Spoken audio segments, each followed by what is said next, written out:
जी हम अभी वादी कश्मीर में सलखला गांव में हैं।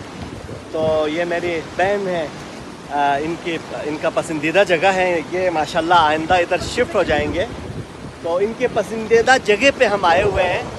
तो जी फिजा, आप कुछ कहना पसंद करेगी?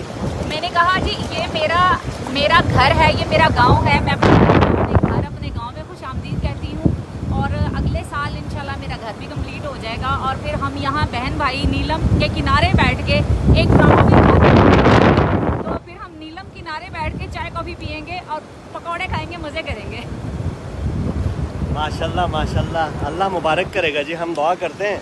तो उसके बाद फिर हमारा इंशाल्लाह कश्मीर में भी जगह होगा आने जाने घूमने फिरने का।